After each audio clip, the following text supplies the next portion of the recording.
Hey guys, what's up? It's Alex here. Welcome back to another video. And finally, I am done with university. After 3 years of doing my television production course, I am done, which is exciting. I've been really happy over the last few years. I know it's taken time away from YouTube, but I've really enjoyed my years at university. But now it's done and on to hopefully bigger and better things. And for anyone wondering about the documentary, it will be coming out in the next couple of weeks. We just need to make a couple of changes for the YouTube version and then we're all good. But I'm very excited to share that with you in a couple of weeks time, and I'll put out some teasers over on my social media to try and build some hype around it. So nonetheless, in today's little video we're going to be speaking about some more F1 news, opinions, subjects, all that sort of stuff is going to be discussed in today's video. First of which is probably the most common issue in Formula 1 nowadays, is Mercedes. Are they making Formula 1 boring? Well, maybe that's quite harsh to say, but it's the reality of what a lot of the drivers are saying. Even Carlos Sainz is saying predictable Formula 1s is making fans just not bother showing up because they already know what the result is going to be, so what's the point coming to a Grand Prix? And I agree with him. It's not Mercedes' fault, let's be perfectly honest. It's not Mercedes' fault that they are winning by such a margin. Like the Ferrari dominance, also back in the Williams dominance, in the McLaren dominance in sort of the 80s and the 90s. It's not the best team's fault that they're the best. It's kind of the other team's fault for not being good enough and not adapting to the rules in the best way possible. But it's been 2 regulation cycles now, and Mercedes have been by far the most dominant car in those 2 cycles. Yes, 2017, Ferrari were close. Towards the end of 2018, Mercedes was still just very dominant once again. And let's be perfectly honest, if we look at it in the plain scheme of things, Mercedes are making Formula 1 boring because they're winning everything. And you know, that sort of thing is just unfortunate because, well, unfortunate for the just general Formula 1 fan, because they want to see a battle for like 5 or 6 people at least battling for the race victory come to each Grand Prix. But we now know it's going to be one of 2 drivers going to be winning a Grand Prix as we go into them, which of course is a bit of a shame, even though we did have the Ferraris somewhat quick in Bahrain, looking to probably get that victory before the issue with the car. But nonetheless, as I've been saying, I think it's really down to the other teams to catch up rather than for Mercedes to be like, yeah guys, we'll slow down for you to make this a good championship battle.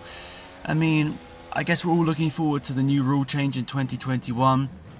In reality, probably not much is going to change in 2020. Whoever ends this season on top, the top 2 teams will probably end up being the top 2 teams next year, and we're just going to go in the same cycle for another year. So that is tough. That's tough for Formula 1 fans because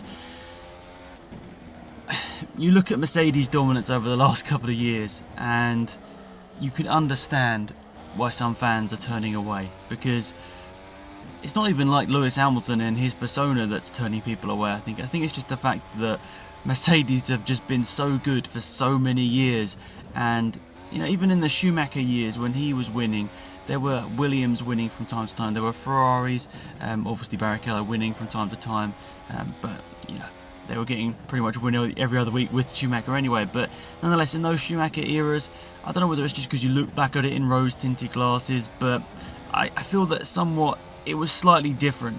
There wasn't such a level of domination out on track, and maybe it's just because Schumacher was better than everyone else. Maybe it's just because Hamilton's better than anyone else.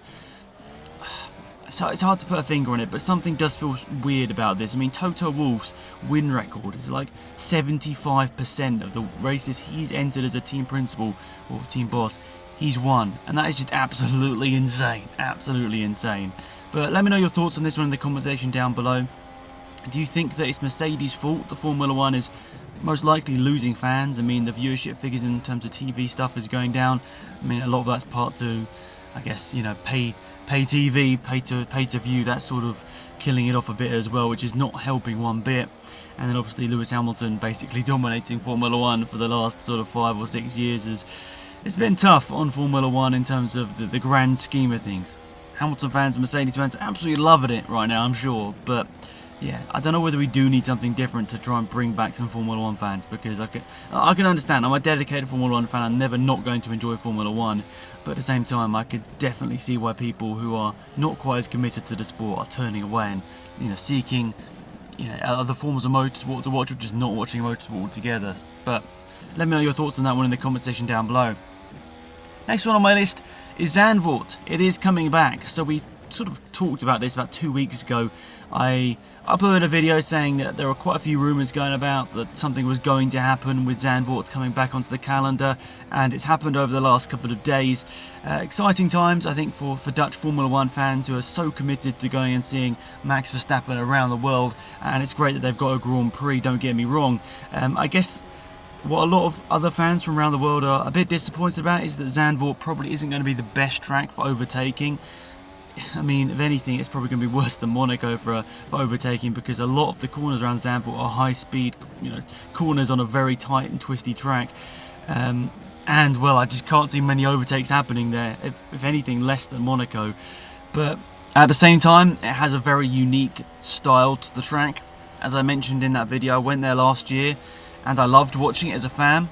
It's not the one, I didn't love it because it was like fantastic wheel-to-wheel racing. I loved it because you saw cars right on their limit, and any mistake was just absolutely punished. Cars were going off into the gravel left, right and centre, and you think with these big, wide Formula 1 cars, that could be exciting. You're going to see people like even Lewis Hamilton making the tiniest of mistakes could cost them a race victory. So in that aspect, it could be really, really thrilling. I mean, we've heard it many times. Zandvoort is Monaco without the walls, and genuinely, I mean, you might not expect this opinion from me, but I'm really excited. I'm actually really excited to see what happens with F1 at Zandvoort. I think something crazy could happen. I mean, it would be kind of cool to see maybe Max Verstappen winning at home, but then again, if it's on the calendar for the next 15, 20 years, I'm sure he will get a Grand Prix victory there at some point in his career. But nonetheless, it would be cool to see. It'd be cool to see Verstappen do that. But let me know your thoughts on Zandvoort coming back. No word as of yet whether it's replacing Spain or not. Let's be perfectly honest, the Spanish Grand Prix last time out wasn't exactly a thriller, and maybe that sort of calmed some people's opinions on it, because we didn't see many overtakes at the Spanish Grand Prix. I mean, we'll probably see hardly any at Zandvoort, but at the same time, mistakes will be punished. We won't be having Grosjean cutting turn 1 every single lap. So that's exciting, and that's probably the best part about Zandvoort coming back, in my opinion. So I've been thinking about this over the last couple of Grand Prix actually, and even though the Red Bull isn't quite there yet, is Max Verstappen technically the biggest threat to Mercedes right now? Because Ferrari just can't sort anything out. They're messing each other's strategy up. There's just terrible communication within the team. What is happening to Ferrari? We know they've been struggling for like the last 10 years really to put it all together and battle for a championship. But a bit shambolic really. I mean, I'm coming at this from a Formula 1 fan who just loves Formula 1. I have no technical knowledge of how it works within a Formula 1 team.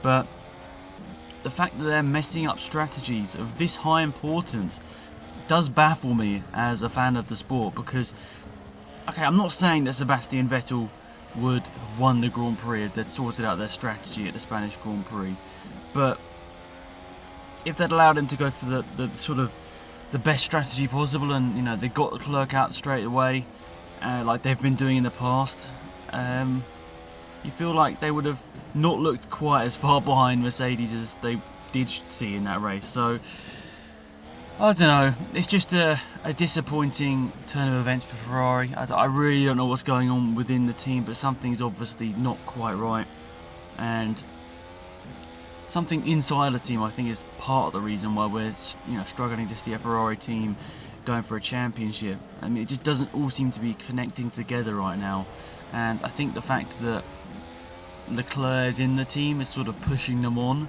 because obviously Vettel is struggling a bit this year. But at the same time, I mean, I think having Leclerc as the number 2 driver in the team is really hurting him, firstly, and also hurting the team, because they could have had some better results this season if they'd let Leclerc race. I mean, I know not the Spanish Grand Prix, we'll ignore that one, but, a couple of the other Grand Prix this season, I think they've put Leclerc purposely on the worst strategy, and it's really cost them points. And, they can't be making these sort of errors. They're trying to go for a championship, and these sort of things are just rookie errors in a way. I mean, the errors that even someone like Williams, who's at the back of the grid, isn't doing. I know they're not really battling for race victories, but, they're doing the team game within the team, and it doesn't seem to be working like that in Ferrari right now, which is just weird. A couple other little bits to point on towards the end of this video. Firstly, Haas's main sponsor, Rich Energy, the energy drinks company, has quite a bit of a legal issue over the last week or so. I think it's been going on for a number of months, but it's only the last week or so where some sort of verdict's been called. But the issue is with the Rich Energy logo, apparently copied a company called White Bikes. Someone I'm actually quite aware of because I love my cycling, but when you look at the two logos side by side, the stag of the White Bikes and the stag on the Rich Energy logo can, they're exactly the same. It looks like a blatant copy. I mean, unless they were really unaware, I guess you'd say. I don't know how you could copy someone to this extent. I mean, surely, I'm sure if you copied Haas, sorry, not Haas's, they've got nothing to do with this. If you put the Rich Energy logo into Google, it maybe would think it's the White Bikes logo, because they are identical. They are identical. And to be perfectly clear, White Bikes was a company before Rich Energy. So it went all through court and all the back and forth, and finally there was a legal issue obviously at the end with all of this, and White Bikes won, which means that Rich Energy are either going to have to fight back from this, or they're going to have to change their logo, and I think there's many other things they'll have to do because of that as well. So it's not looking good for Rich Energy. Obviously everyone's had their questions about them over the start of the season, which I don't want to get into in this video. It's a topic for another video if we do ever want to make one. But yeah, I just want the best for Haas, really, and I really want Rich Energy to be, professional with all this and just go ahead in the right direction, because let's be perfectly honest, I mean, okay, I'm not like an out-and-out Haas fan, but I want to see them do well. I like both of their drivers, so I want to see the Haas team performing at their best, and to do so they need the sponsorship revenue coming in from a company like Rich Energy, who is obviously putting a lot of capita behind the team this season. So yeah, I'm just hoping that it all works out with Rich Energy. They get it all sorted, they just go ahead, change their logo, change the car livery somewhat, just to make it look fine, and then we don't have these issues going forward, because let's be perfectly honest, we don't want to see that team like Haas running out of money halfway through the season, because right now, against my predictions, they did quite well in Spain, and we could see, maybe not Monaco, but we might be able to see them get some decent results in the upcoming races, which would be very exciting for them. So the last point I want to get onto this video is the Schumacher film that's going to be released in, I think, the next year or so, which is quite interesting to see. A lot about Michael Schumacher, an official film that's sort of endorsed by the Schumacher family, which is going to be really exciting to see. Obviously, I think we all admire Michael Schumacher. Even if you weren't a fan of Michael Schumacher, you admire what he did for Formula 1, how he won the 7 championships, how he won over 90 Grand Prix.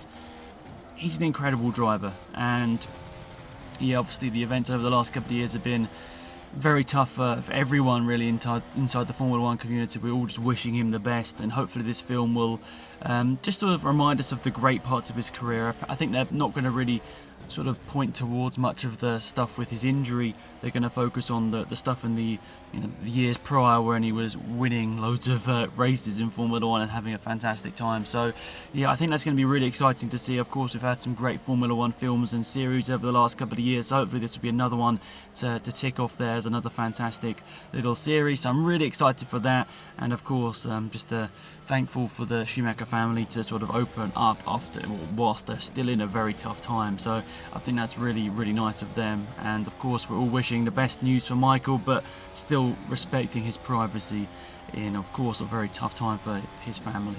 So that's it. Thank you guys so much for watching this video. Let me know your thoughts in the comment section down below of any of the stuff I've been talking about in this video. Yeah, hopefully you guys have had a fantastic day. It's been Alex, I'm out here. Goodbye.